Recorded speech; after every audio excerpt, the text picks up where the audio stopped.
बिस्मिल्लाहिर्रहमानिर्रहीम। अस्सलाम वालेकुम नाज़रीन, मैं हूं आपका होस्ट अहमद फवाद। आज तारीख है 15 सितंबर और दिन है मंडे का। 3-4 बड़ी इंपॉर्टेंट खबरें आज की व्लॉग में आपके साथ शेयर करूंगा जी। पहली बड़ी खबर तो ये है कि नून लीग को छितर मारने का जो फैसला है वो कर लिया गया है और जो सेम पेज था ना, वो सेम पेज अब फट चुका है और इसका एक बहुत बड़ा सबूत सामने आ गया जी। एक तो ये सबूत आपके साथ में शेयर करूंगा जी, नून लीग क्यों परेशान है, क्यों नवाज शरीफ जो हैं वो लंदन अचानक से रवाना हो गए हैं, क्या इनको छितर लगने जा रहे हैं, कुछ एक्सक्लूसिव डिटेल्स आपके साथ शेयर करनी है।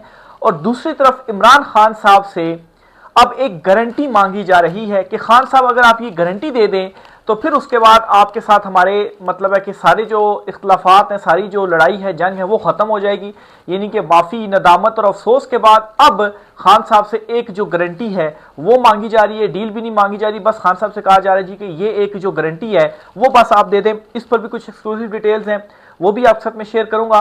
और आखिर में आपको ये भी बताऊँगा जी कि चीफ जस्टिस सरफराज डोगर साहब जो हैं वो बड़े बुरे फंस गए हैं। ईमान मिजारी साहिबा ने उनके अगेंस्ट एक जो मुकदमा है वो दायर कर दिया है। इस पर भी कुछ एक्सक्लूसिव डिटेल्स हैं, वो भी आज की व्लॉग में आपके साथ में शेयर करूंगा। सबसे पहले तो जी आपको बताता चलूं कि पाकिस्तान तहरीक इंसाफ अली अमीन गंडापुर साहब जो हैं, पाकिस्तान तहरीक इंसाफ के वज़ीर आला, वो आज पहुंच गए हैं अडयाला जेल। पहले तो वो अडयाला जेल नहीं आ रहे थे, बहरहाल आज वो अडयाला जेल पहुंच गए हैं। ये अलग बात है कि उनको नहीं इमरान खान साहब से मिलने दिया गया, लेकिन जब वो वहां पर पहुंचे तो उससे एक एक्टिविटी जनरेट हुई और पीटीए के जो वर्कर्स थे उनमें भी ये हुआ कि चले अली अमीन गंडापुर आए। और जिस तरह से होता था पुलिस वाले रोकते थे, जाहिर सी बात है अली अमीन गंडापुर के साथ तो उस तरह से रवैया नहीं रवा रखा जा सकता था क्योंकि वो तो एक सूबे के वज़ीर आला है। बहरहाल जी वो अडयाला जेल पहुंची हैं और साथ ही साथ आज अली अमीन गंडापुर ने क्या किया है जी, 27 सितंबर की तारीख दे दी है पेशावर जलसे की। लास्ट व्लॉग मैंने आपको बताया था कि सितंबर के आखिरी हफ्ते में जलसा जो है वो होगा और खबर मेरी दुरुस्त साबित हुई। और अब जो 27 सितंबर की तारीख है वो अली अमीन गंडापुर ने खुद अनाउंस कर दी है और अडयाला जेल के बाहर ही सोशल मीडिया से उन्होंने गुफ्तगू की है और वहीं पर ही उन्होंने ये स्टेटमेंट दी है कि इमरान खान साहब ने जो पेशावर जलसे का कहा था हर हाल में वो होगा और इसके लिए हमने जो डेट डिसाइड की है जी वो 27 सितंबर की तारीख है। तो एक तो जी ये एक बड़ी डेवलपमेंट थी, बड़ी अपडेट थी। अगली जो खबर है जी और सबसे इंपॉर्टेंट खबर वो है जी नून लीग के हवाले से कि जो सेम पेज है वो अब सेम पेज नहीं रहा और अब इनको छितर पड़ने जा रहे हैं। कैसे जी, मैं आपके सामने नजम सेठी साहब जो हैं उनकी एक स्टेटमेंट रखना चाहता हूं जी। नजम सेठी कौन है जी, सबको मालूम है और मुस्लिम लीग नून के असल में ये बहुत ज़्यादा करीबी हैं, इवन के ताकतवर हलकों के भी नहीं बल्कि मुस्लिम लीग नून के ये बहुत ज़्यादा करीबी समझे जाते हैं जी। अच्छा, इन्होंने एक स्टेटमेंट दी अपना जो ये एक टीवी शो करते हैं, उसमें इन्होंने ये कहा है कि हुकूमत और एस्टेब्लिशमेंट दोनों को जवाबदेही से फरार नहीं मिल सकता क्योंकि एस्टेब्लिशमेंट भी इसी निज़ाम का हिस्सा है। अवाम शदीद गुस्से में है और ये गुस्सा किसी भी वक्त लावा बनकर फट सकता है। ऐसे वक्त में अवाम के जख्मों पर मरहम रखने की ज़रूरत है, मगर हुक्मरान अपनी तशहीर में मसरूफ़ हैं। हस्पतालों के दौरों को भी फ़ोटो सेशन बना देना, कहाँ की इंसानियत है, खुदा का खौफ करें। और साथ ही साथ ये जो है वो आर्मी चीफ साहब के हवाले से भी जो एक उनका वो आया है कि इतनी लेट जो है वो क्यों गए हैं वहाँ पर, जो सैलाब ज़दा जो इलाके हैं जी वहाँ पर इतना लेट जो है वो क्यों गए हैं जी। उनकी एक जिम्मेदारी भी थी और उनको एक तो पहले से ही चीज़ों को अरेंज करना चाहिए था कि ये सैलाब पहली मरतबा नहीं आया तो अब ये सैलाब आ रहे हैं तो क्यों इसके लिए पहले से अरेंजमेंट्स जो हैं वो नहीं कर के रखी गई। अब ये नजम सेठी की जानिब से तनकीद। अब आप सोचें जी, समा न्यूज़ के ऊपर ये प्रोग्राम करते हैं, समा न्यूज़ किसका, अलीम खान का है। अलीम खान के चैनल के ऊपर बैठकर नजम सेठी जो है वो इस किस्म की बात जो है वो कर रहे हैं। अब इसका क्या मतलब है कि सेम पेज जो है वो नहीं है। ये इससे पहले भी मैं बता चुका हूं कि सेम पेज अब नहीं बचा, लेकिन एक वो कह रहे थे ना कि इसका क्या सबूत है, किस तरह से हमें वाज़ेह होगा कि सेम पेज नहीं है। नजम सेठी की ये बातें करना और ये तनकीद करना ये बहुत बड़ा सबूत है कि सेम पेज अब नहीं है। और फिर सिर्फ यहाँ तक की चीज़ें ख़त्म नहीं होती, एक और सबूत भी आपके सामने मैं रखता हूँ जी। असद तूर साहब हैं, वो क्या कहते हैं, वो भी सीनियर जर्नलिस्ट हैं, कहते हैं नवाज शरीफ नाराज़ हैं जिस तरह निज़ाम चल रहा है। निज़ाम कौन चला रहा है, कंट्रोल किसके पास है, सबको मालूम है। नवाज शरीफ क्या है जी, नाराज़ हैं जिस तरह से ये निज़ाम चलाया जा रहा है।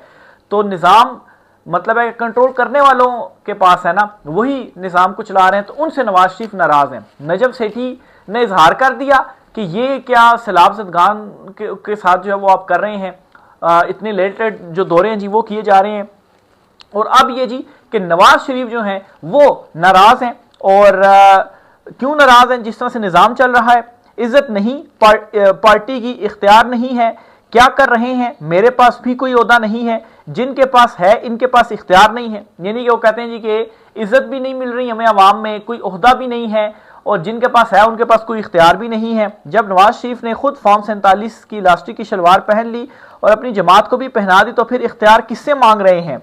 इख्तियार तो वो पार्लिमान देती है जो अवाम के वोटों से आई है। आप बड़ा पार्लिमान करते थे, तो किससे जो इख्तियार है वो आप मांग रहे हैं? तो जो सेम पेज है जी वो इस वक्त फट चुका है। फिर इसका तीसरा सबूत भी मैं आपके सामने रखता हूं जी, और वो है हामिद मीर साहब। वो क्या कहते हैं? वो कहते हैं जी कि ऐसा लगता है कि ऊपर से नीचे तक कारकर्दगी का मेयार सिर्फ अच्छी टिकटॉक वीडियोस बनाना है। चंद साल पहले तक हुकूमतें एक्टिंग कम और काम ज्यादा करती थी, क्योंकि उन्होंने अवाम से वोट लेना होते थे।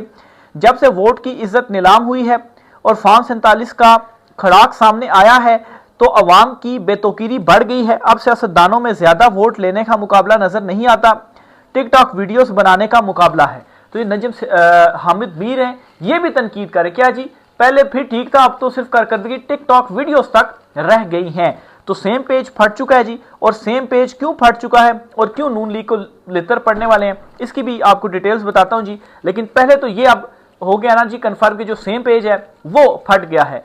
मसला ये है जी कि नून लीग को ये डर है कि अगर जो ये तसलसल है ये जारी रहा, तो तसलसल जारी रहने के बाद जो ताकतवर हल्के हैं जी, उनके पास कोई एक जवाब भी नहीं रहेगा, और उनके ऊपर अंदर से भी एक प्रेशर आएगा कि ये क्या इस टोले को जो है वो हम गंद के हमने अपना जो है वो सर के ऊपर रखा हुआ है। तो उसके बाद इनकी बारी है, और इनके अगेंस्ट भी केसेस, करप्शन और ये जो सारे मामलात हैं जी ये खुलेंगे, और इनको जो छितर है वो पड़ेंगे। और अगर मतलब है कि आप ये कहते भी हैं कि हम ये तसलसल को चलाना नहीं चाहते, तो आपके पास इख्तियार भी कोई नहीं है, आप कैसे चीज़ों को जो है वो रोक सकते हैं? तो इस वक्त ये मतलब है डूबती हुई कश्ती है जी। आप चाहे उस तरफ जाएं, आप चाहे इस तरफ जाएं, दोनों तरफ से ही आपने नून लीग ने जो है वो डूबना है। तो ये इस वक्त इनको जो परेशानी है वो पड़ी हुई है।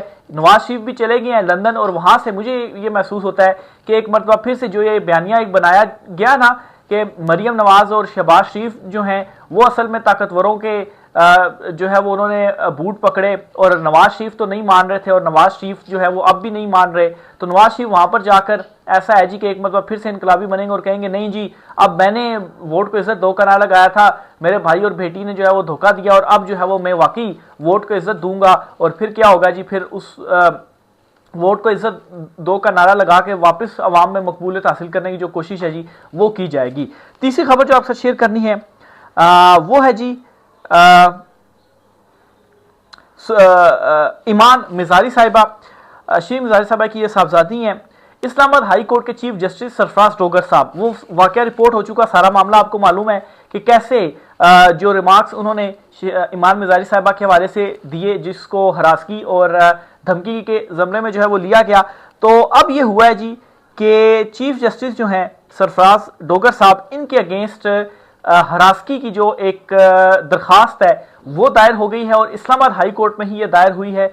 और हरासगी कमेटी की इस वक्त जो सरबराह है जी वो कौन है? जस्टिस सिमन रिफत इम्तियाज साहिबा। तो उनके पास ही जो दरखास्त है जी वो चली गई है, और इस पर आपको मैं डिटेल भी बताता हूँ जी। सुप्रीम कोर्ट जुडिशल काउंसिल में चीफ जस्टिस हाई कोर्ट के खिलाफ शिकायत दायर, अच्छा एक तो वहां पर गई है, और एक सुप्रीम जुडिशल काउंसिल जो है वहां पर भी दरखास्त जो है वो आई है।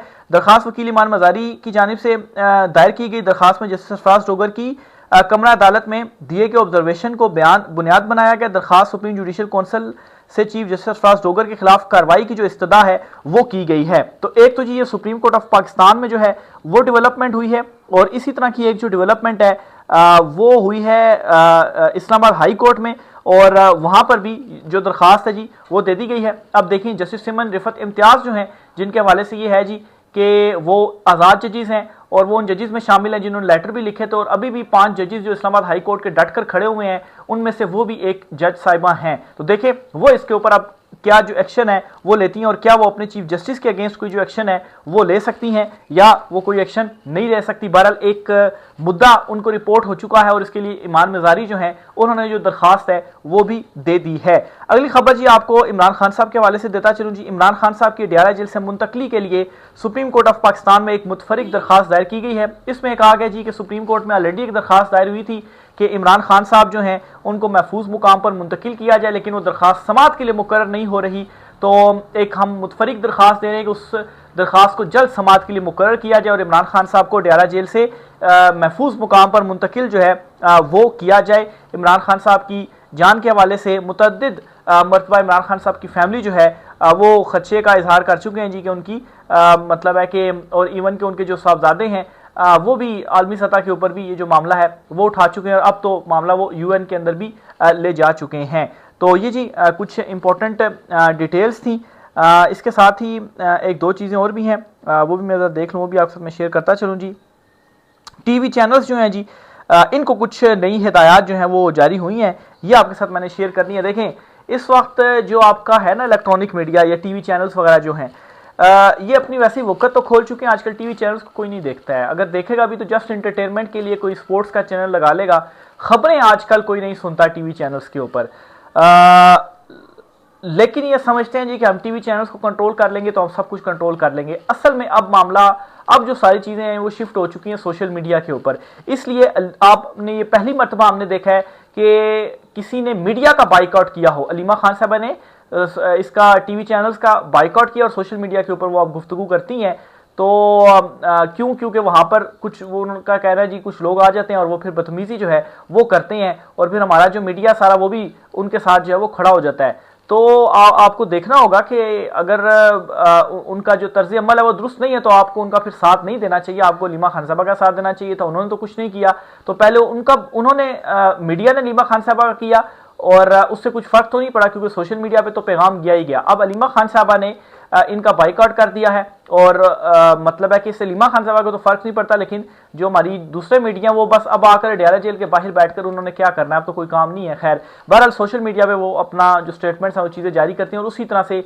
सिलसिला जो है वो चल रहा है। बहरहाल टीवी चैनल्स को नई हिदायत जो है वो जारी हुई हैं। ये ज़ुबैर अली खान साहब हैं, इन्होंने ट्वीट किया और कहा है जी कि जो एक कॉमनवेल्थ रिपोर्ट है उसके ऊपर कोई बात नहीं करेगा। अब उस रिपोर्ट के अंदर क्या है, उसमें सारे धांधली के उन्होंने सबूत दिए हैं कि कैसे धांधली हुई है और ये माना है जी कि वाकई धांधली हुई और ये कहा है कि तारीख की बदतरीन जो धांधली है वो इन इंतखाबात के अंदर हुई है। फिर दूसरा ये कहा गया जी कि नेपाल के जो नौजवान हैं उनका जो एहतजाज है जो कि कामयाब हुआ उसकी वीडियोस कोई ना दिखाए। अब डरे ये हुए हैं कि खिते में ये इनकलाब की वेव उठ गई है, बांग्लादेश में भी यही कुछ हुआ, हुकूमत का तख्त उल्टा गया, नेपाल में भी ये हुआ, हुकूमत का तख्त उल्टा गया, बल्कि यहाँ पर तो हुक्मरानों के साथ और भी बहुत बुरा हुआ।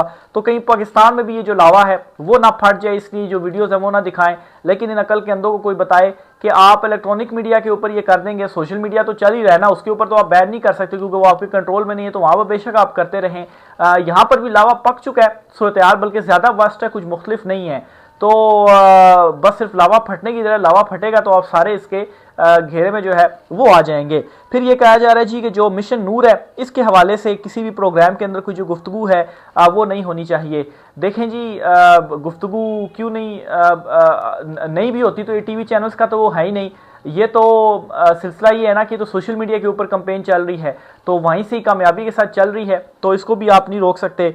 पीटीआई की अंदरूनी लड़ाइयों की खबरें दी जाए तो देते रहें, अवाम को फ़र्क नहीं पड़ता क्योंकि अवाम इमरान खान साहब के साथ खड़ी हुई है। आखिर में जी इमरान खान साहब से क्या एक जो गारंटी है वो मांगी जा रही है। मामलात माफ़ी से, अफसोस से और नदामत के बाद अब ये यहाँ तक पहुँच गए हैं कि खान साहब आप सिर्फ एक जो गारंटी है वो दे दें जी। गारंटी ये मांगी जा रही है जी कि अगर आप इक़्तिदार में आते हैं और हम भी चले आपका साथ देते हैं, मामलात वगैरह सीधे कर लेते हैं, लेकिन जो हमारा एक 77 साल से एक जो कंट्रोल है वो कंट्रोल फिर आप हमारा रहने दें, हमसे आप जो चीज़ें हैं वो छीने ना। यानी कि अब यहाँ तक चीज़ें आ गई हैं, ज़ाहिर सी बात है इतने अरसे से अगर कंट्रोल है जहाँ पर सिविलियन हुकूमतों का कंट्रोल होना चाहिए था वहाँ पर अगर कंट्रोल है तो फिर कौन चाहेगा कि इतने अरसे से जो कंट्रोल है वो अपना दे दे। इसी असल में जंग ही सारी ये है ना, जो फाइट है इमरान खान साहब की वो है ही असल में यही, हकीकी आज़ादी की लड़ाई असल में यही है। तो ये कह रहे हैं जी कि अच्छा चले खान साहब माफ़ी चीज़ों को छोड़ दें, यानी कि आहिस्ता आहिस्ता बैकफुट पर हो रहे हैं, प्रेशर जो है वो माउंट करता जा रहा है। अब ये खान साहब से जो गारंटी है वो मांगी जा रही है। खान साहब ने एक बात क्लियर की हुई है, इमरान खान साहब का जवाब यही है कि एब्सोल्युटली नॉट, किसी किस्म की कोई डील नहीं मिलेगी। राय का साथ कीजिएगा। आज की व्लॉग से इतना ही, इजाज़त दीजिए, अल्लाह हाफिज़।